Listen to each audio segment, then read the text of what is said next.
Welcome to Want More with Dr. Moore, the criminologist of the Bay.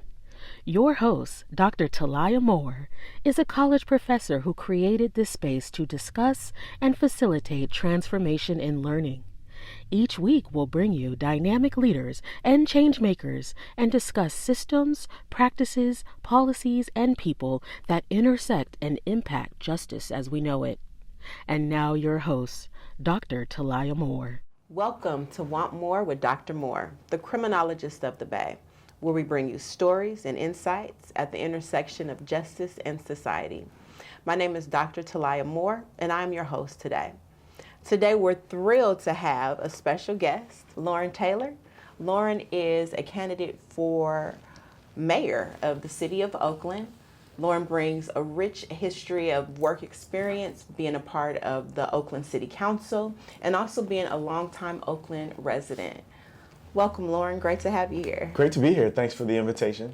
Looking forward to it. Okay. So, Loren, my first question to you, Okay. right, is you've had a significant role on the Oakland City Council. What experiences from your time in this position have shaped your perspective and your vision for what the city of Oakland needs? Thanks for the question. With a full term on the city council, I have had the opportunity to engage with Oaklanders across the city, particularly in my district that I represent in District 6, East Oakland. And we've had the chance to really wrestle with and make progress on our toughest challenges here in Oakland. So everything from public safety to homelessness to addressing just the outdated infrastructure, our roadways, the blight, the conditions on the ground. And so as a council member that was deeply engaged, hands-on, on the ground, I've learned a lot from community, how we build consensus, how we create win-win solutions that take into account everybody's needs and still move us forward. Bringing my background as a biomedical engineer, a business management consultant, focused on innovation, operations, we've been able to make significant gains across District 6, and those are the things that I leverage in stepping up to serve as mayor. We have a lot of work to do in our city to move things forward, and I look forward to sort of building on the momentum and the wins from my time in District 6 to expand across the entire city. Nice. Well, love to hear that. And it actually kind of leads into my next question, just thinking about the diversity of Oakland, right? So there's a lot of representation from various cultural groups, identities, interest groups that exist in Oakland.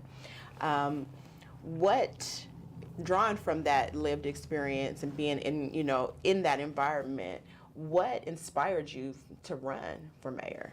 Well, as a kid, born and raised in this town, I'm a third-generation Oaklander raising the fourth generation of my family here. And so as I came up, I benefited from so many people, so many organizations, just being in this city in a way that it instilled in me the passion to give back, to empower others with the blessings that I've been able to receive. And so that's always been a part of my career, two hats, one my professional career, the other in the community. And so now I have the opportunity to actually give back in a much more meaningful, significant way. On the council, I've been able to partner with organizations that really have the connections, have the depth, and can expand on a shared vision, and being able to support them in that, being able to remove roadblocks in the city, the bureaucracy that often gets in the way. That's one of the things I am proud of being able to do. As a native Oaklander, I love this town. I love this city. I know how much potential it has, but I've also seen how we have struggled, how we sometimes can't get out of our own way, how we go to other cities, other locations, and it's like, why can't we have nice things here in Oakland? So I'm running for mayor to make sure that we deliver on our potential, that we give our residents the city that they deserve, the opportunities that are really going to set them up to reach their full potential. Right, right. Well, I mean, it's clear that Oakland has several needs at this point. We have an homelessness issue that exists here, really just job security and safety, as well as just overall safety in the community. Yep. Can you speak on those issues and how you would go about addressing them as the mayor of Oakland? Look, absolutely. When we talk about public safety, we in Oakland, we in the Black community have had kind of a mixed relationship. We want our communities to be safe. We are the most impacted by crime and violent crime, while at the same time, the history of policing and criminal justice system has been one that, has unconstitutionally sort of had an impact on us. It has, incarcerated more Black men than anyone else. It has led to racial bias, unfair treatment, and we frankly have a real reason to be afraid of police, and also a real reason to need a response in our times of need. And so that balance is one that I was able to sort of pull community together and reconcile while I was on the council, or at least make progress in reconciling. When it came to the defund movement in response to George Floyd, when I was in office, first of all, there were some council members that pushed to remove $50 million from our OPD budget before even having a plan on how we would continue to keep people safe. Because of my connections to the community, I knew that that was, while well-intentioned, a bad idea. So stood against that, but also recognizing the need for change and to pull people together on that, co-founded or started the Reimagining Public Safety Task Force that I was able to co-chair along with one of my colleagues. And we were able to bring more than 140 Oaklanders together from across the wide spectrum of our ideologies, of our geographies, of our ethnicities, in a way that we could identify where the common ground was and make real progress on increasing efficiency of the department, increasing community police relations, bringing data-driven, proven violence prevention strategies and investing in those. And so that's an example of what I have done and also how I will move forward. It's got to bring everyone to the table. We all have different definitions and perspectives of what safety is, what it looks like, and what it means. Yeah, well, that's great to hear, because we know not too many years ago, the previously existing mayor removed the police chief. And so if you could kind of just speak to what was the impact of that, and how have we seen that play out for the city of Oakland? Yeah, when our now recalled mayor removed the police chief, it was clearly a short-sighted and uninformed decision because, first of all, it didn't take into account all of the facts of what was going on with that situation in terms of the quote-unquote reasons for removing him. Second, there was no plan, and that's why it took more than a year to find an alternative, a replacement police chief. And because of the depth of the former police chief's relationship, Chief Loren Armstrong, his relationships with the community, his success at bringing community police together, there was a significant sort of backlash from the community for taking someone who was making progress, who was well connected, and who was deeply committed to Oakland, and removing him for a vacancy that existed for more than a year. Right. Well, we definitely saw the outcomes of that, especially around public safety. Yes. Crime did increase significantly during that period that we were without a police chief. We saw the escalation of crime. We saw how it went into different areas of the city that it hadn't been before, and it was a general sense of lawlessness that most Oaklanders acknowledged. Right. Well, let's get past the lawlessness period here in Oakland, for sure. So, Just, I want to ask a follow-up question about the previous mayor who has now been recalled. I mean, just the transition of power, just the unstable nature of what results from someone in leadership being removed. What has been the overall impact to Oakland, and how do you, in your aspirations to be mayor of Oakland, feel that you can reconcile those issues? Absolutely. When 86,000 Oaklanders came together, more than 60%, and said, hey, we can't wait another 2 years to replace leadership. We must do it now. They rebuked the failed leadership, failed policies, and said, the time is now. We have an urgency. That is a powerful statement. They're that fed up that, hey, something's got to give. And so we see now we are in this interim period where we've got interim mayor, we've got a lot of transition and no real guidance for the ship.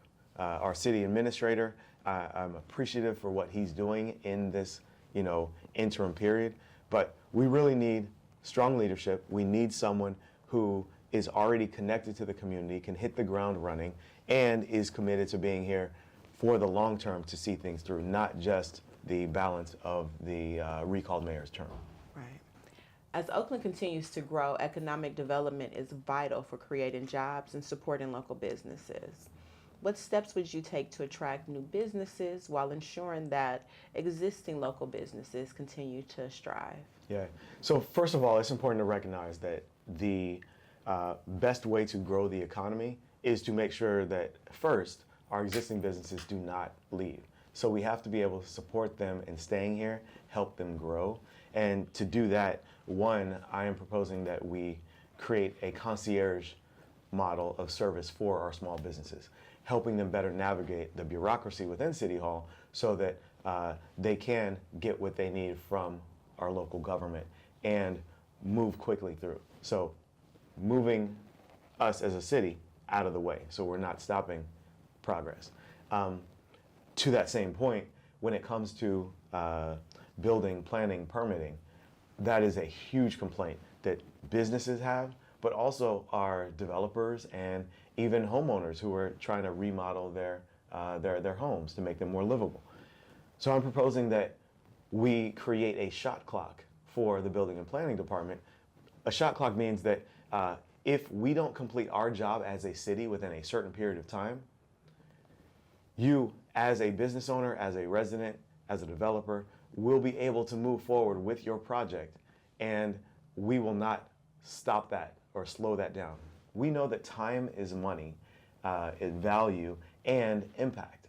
So the faster we get these projects done, the sooner we see the benefit, the value for others, the sooner we can get our homeless housed, the sooner we can drive towards really solving these tough challenges, creating the vibrancy within our commercial corridors and everything else. Right. Well, you mentioned housing, right? Yep. And I mean, we know that the Bay Area has very high prices, right? So how are you going to really address that a little bit more, if you can expound on the housing issue and challenges here in Oakland, and how do you propose resolving some of those challenges? Yep, well, what I described in terms of the shot clock to allow building and permitting to happen faster, that is an important piece to allow affordable housing developments to move forward. As a candidate for mayor, I'm actually the only candidate who's in the race who has helped to drive affordable housing in our city at the local level. I'm proud of the fact that we added more than 800 units of affordable housing to our development pipeline in District 6, and continuing to bring new solutions, not just to speed up housing development, but also make it more cost effective. Right now it costs us $1 million per unit to build affordable housing. At that cost, it is ridiculous for us to think that we can solve our housing crisis just by building new housing. There are a number of apartment buildings and others that are for sale at reduced prices now because of the economy. Now is a perfect time for us to encourage the purchase, acquisition, and then remodel of these housing units, because when we purchase those and remodel them, we can deliver housing units for a quarter of the price that it costs to build new ones. That is one way of increasing affordability. Another way to increase affordability is to make sure that we are building in much more efficient ways, like off-site construction, building modular housing, that most of the work can be done off-site, and then you bring in the components of the new building, the new housing, that then assemble together on-site. Reduces the time to develop. It also reduces the permitting fees that are needed in order to make that happen. And then another one is we have to look at, for the housing, how do we also support our unhoused neighbors and residents in making that transition? It's not enough just to provide people shelter and structure. We also have to give them the services that, first of all, assess what their needs are. Not every unhoused neighbor has the same needs. Some need deep mental health services. Others need job skills training so that they can up-level their income. And others still may just need access to existing programs, services, benefits that they don't have access to, like VA, veterans benefits, other Social Security benefits, and others that they simply may not have signed up for or may have lapsed in terms of being able to access. So triaging our unhoused, supporting them based on their needs, and moving to stable housing, in addition to actually reducing the cost of housing by how we design it, how we permit it, and moving the bureaucracy out of the way. That's really good to hear. There's a lot of intentionality in your plan around addressing homelessness. And in the Bay Area, we know that that is a real issue. So that was really good to hear. Absolutely. The plan, not just for those who are unhoused, but for those who are looking to purchase and eventually become homeowners. For sure. And let me add one other thing with respect to housing that I think is important. For too long, we have been focused on just building rental housing. We've got to move past just expecting our residents and our neighbors to keep paying into somebody else's mortgage, and instead allow them to build equity on their own. Part of my housing platform is to convert more rental housing units into home ownership units, apartments to condominiums that allow greater access to housing at affordable rates, an on-ramp, if you would, to home ownership. And we can do that by adjusting some of the laws that we have, by creating incentives for developers to do this, and by supporting them relative to some of the insurance requirements that have driven them towards being more biased towards rentals. Ultimately, homeownership has been a huge accelerator of wealth creation for underserved minority communities, and we have to be able to tap into that again, because part of affordability, housing affordability, is not just reducing costs, but increasing people's income and net earnings.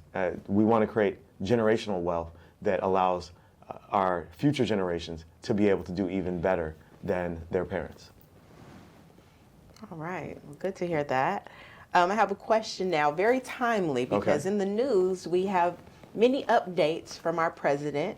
Some of them are less than favorable to the masses. I want to get your thought on this new administration's impact to the city of Oakland, either around funding, access, opportunity, and even to our undocumented communities as well. Look, we have to recognize that Washington, D.C., right now and for the next 4 years, is not our friend. We have a lot of our funding that is dependent on the federal government, and it's at risk. We don't know what's going to still be here and what's not.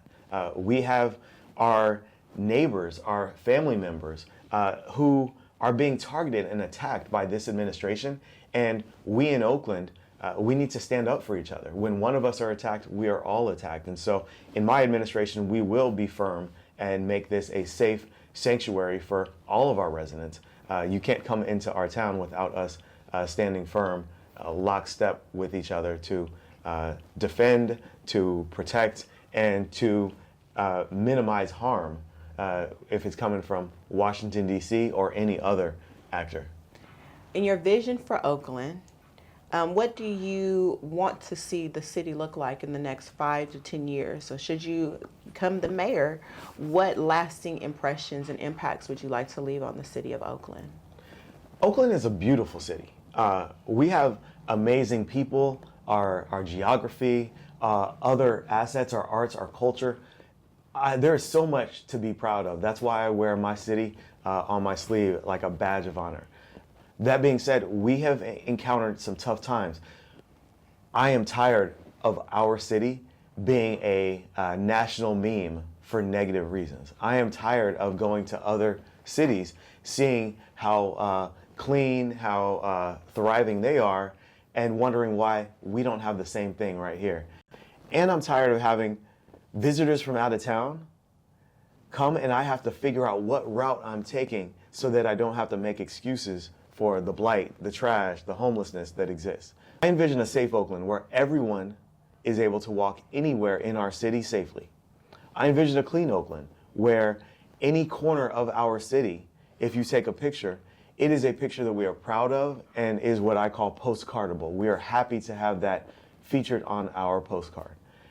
And we have to have a city that is thriving with opportunities. I will ensure that our city delivers so that every entrepreneur, small business owner says this is the best place to start and grow a city. So that large business executives see this as the place they want to move to take advantage of building, creating jobs, and growing right here in our town.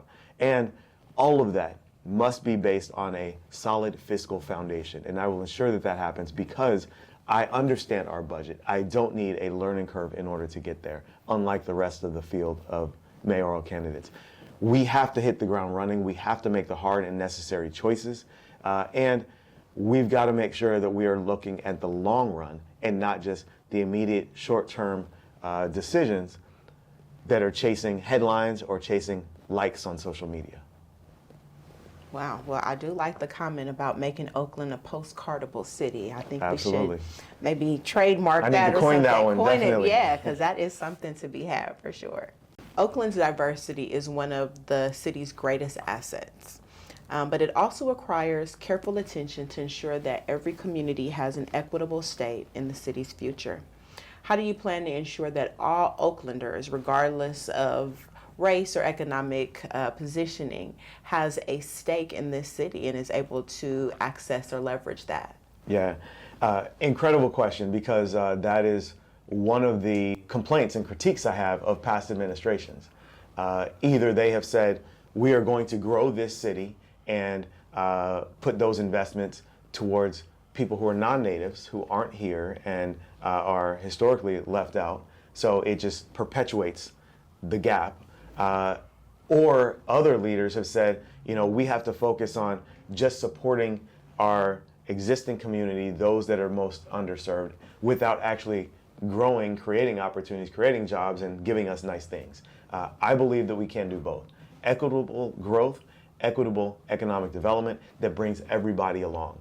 That's what I led on and demonstrated as a council member in District 6 when we started the ESO Ventures program, an entrepreneurship accelerator focused on East Oakland entrepreneurs, black and brown folks who have amazing ideas but lack the capital, the connections, or sometimes the competence necessary to turn their ideas into significant value for themselves and the community. Also, when it comes to equitable opportunities, I was able to lead in the city on changing our small business contracting program. Changing our small business contracting program to allow us to support local businesses, predominantly black and brown businesses, and help give them opportunities. As we are making strides in our city, as we are making investments, as we're developing new contracts, we have to support our own so that they grow and they create jobs. And that is a critical part of equitable growth, equitable economic development. Youth and education are often central issues in mayoral races. What policies or programs would you prioritize to improve education and opportunities for young people in Oakland? Look, this one is close to home because I am one of those youth that benefited from growing up here, the opportunities that were created. And so absolutely that is a high priority for me, and it will be for my administration. Number one, we have to be able to engage and partner with our school district, recognizing that they have our young people's attention for a significant portion of the day, and we are responsible as a city to develop all of the wraparound supports that allow our students to really thrive in school. We have to create safe passageways to school so that kids aren't worried about how they're going to safely get to school or get home. We have to support the additional needs of economic opportunities for families so that our young people are able to focus on school and not leaving school or cutting school so they could make some money in order to support their families. And we have to create a culture that supports our young people, gives them additional extracurricular insights, knowledge. When I was on the council, one of the things that I did, I was consistently engaging with our local schools, coming in, participating in career fairs, helping to guide some special projects related to urban planning, policy, how we can collectively move our city forward.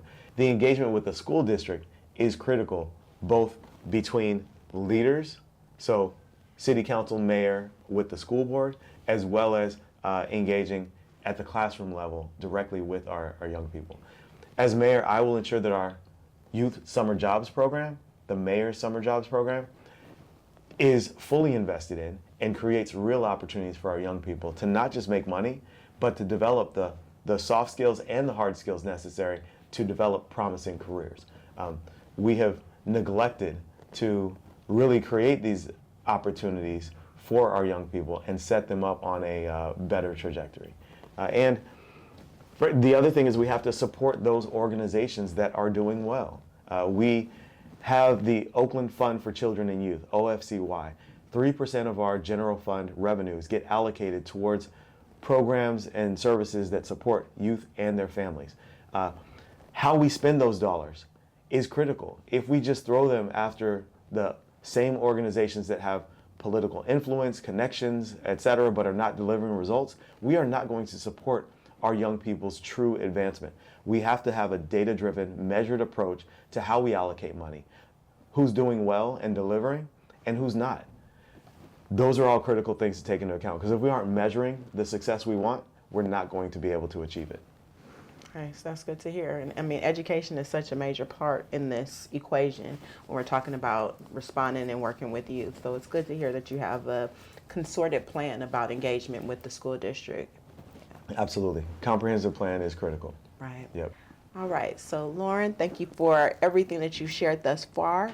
As we are concluding this interview, I just wanted to give you one final opportunity to reach any potential voters out here, to share your platform, to educate and inform about what your plans are moving forward, especially around the mayoral race and your positioning as the mayor of Oakland. Yep, absolutely. Well, as a engineer, a former council member, a father raising fourth generation Oaklanders here, not only is this personal to me, but as a professional problem solver, I'm ready to fix things. I have the experience inside of City Hall and outside that can be leveraged to make sure that we make meaningful progress on our most intractable issues. We've been demonstrating the ability to do that while on the council, and I'm eager to expand that in City Hall. There's so much that we have to do. There's an urgency of doing it, and I'm the only candidate in the race that is able to hit the ground running without a learning curve. We need immediate action. We need to turn things around, and that's what I'm ready to do. Looking forward to working with you, with the audience, and so many others who see the same sense of urgency and want real, tangible solutions. You've heard from my responses that I can go a little deep. We've got details that have to be worked out. I sweat the details because unless we understand the details and the impacts of the decisions we're making, we will end up in the same place in 2 years and in 4 years. And that's unacceptable for me. Oakland has to move forward for my kids and yours. And so please vote for me, Loren Taylor, in the upcoming election, April 15th. It is a critical one for the future of our city. Learn more, Loren, FOR, Oakland.com, LorenForOakland.com. Well, thank you again for being a guest here, for your time, for sharing your vision for Oakland. I appreciate the honesty and, really just the energy that you had in delivering your responses. Thanks so much for the opportunity. Yeah. Well, I challenge each of you to take the information into your communities, whether it's through advocacy, volunteering, or simply educating yourself and those around you. Thank you for tuning in to Want More with Dr. Moore, the criminologist of the Bay. Be sure to follow, like, subscribe, and hit that button. Until next time, educate, empower, and enact the changes you want to see. Want More. Follow us on Facebook at Want More, Instagram at Want More Dr. Moore, and on TikTok at Want More with Dr. Moore for more information. Be sure to comment, like, share, and subscribe.